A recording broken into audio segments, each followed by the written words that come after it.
అధ్యక్ష మాణిక్రావు గారు.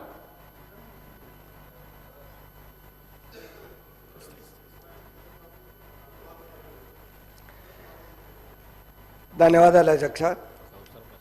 నా నియోజకవర్గం జహీరాబాద్లో కాంగ్రెస్ సహాయంలో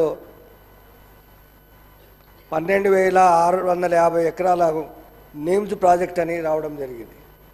కానీ అప్పుడు ఆ ప్రభుత్వం ఒక్క అడుగు కూడా ముందుకెచ్చి ఒక్క ఫ్యాక్టరీ కూడా తీసుకురాలి, ఒక్క కంపెనీ కూడా తీసుకురాలి. కానీ బీఆర్ఎస్ ప్రభుత్వం వచ్చిన తర్వాత అప్పటి మాజీ మంత్రివర్యులు కేటీ రామారావు గారు 3 ఇండస్ట్రీస్ తెచ్చి వెమ్టెక్ అనే కంపెనీకి భూమి పూజ కూడా చేయడం జరిగింది. అదేవిధంగా హుందాయి కంపెనీ ఎంఈఓ కూడా అయిపోయింది. అదేవిధంగా మహీంద్రా ఈవీ కంపెనీ కూడా తేవడం జరిగింది. మరి ఇప్పటి ప్రభుత్వం వాటిని ముందుకు తీసుకుపోయి ఆ కంపెనీలు ఆ ఇండస్ట్రీస్ని కంప్లీట్ చేస్తే ఆ నియోజకవర్గం కానీ ఇతర పక్క నియోజకవర్గాలు కానీ ఉపాధి హామీ కల్పించినట్లయితుంది.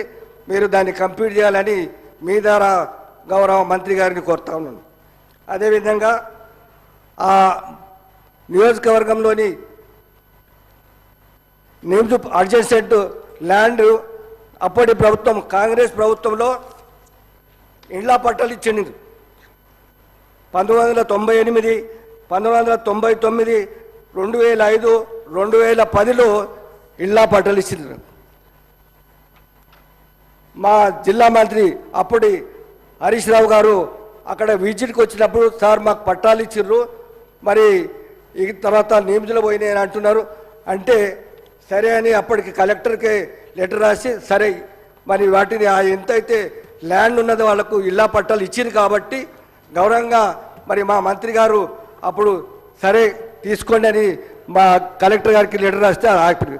కానీ మొన్న ఈ ప్రభుత్వం వచ్చిన తర్వాత ఆ ఇళ్ళని రాత్రి 3 గంటలకు వచ్చి మరి ప్రభుత్వం అధికారుల ద్వారా మా షెడ్లను కానీ ఇళ్ళని కానీ గూలగొట్టి ధ్వంసం చేసినారు. కానీ నేను అడిగేది ఏంటంటే ఆ ఇల్లు పట్టాలు మీరే ఇచ్చింది కాబట్టి అప్పుడు ప్రభుత్వం కాంగ్రెస్ పట్టాలు ఇచ్చింది కాబట్టి మేము గౌరవంగా దాన్ని తీసి ఇస్తే దాన్ని కూడా మీరు కనికరించక ఇళ్ళ పట్టాలు కానీ ఇళ్ళను కూడా గూళ్ళగొట్టడం జరిగింది. దానికి నష్టపరం ఇచ్చి ఎవరికైతే పట్టాలు ఇచ్చిందో ఇళ్ళ పట్టాలు ఇచ్చారో వారిని అదే ప్లేస్లో ఉంచాలని మీ ద్వారా గౌరవ మంత్రి గారు కోరుతా ఉన్నాను. మినిస్టర్ గారు. నోటెడ్ అధ్యక్ష.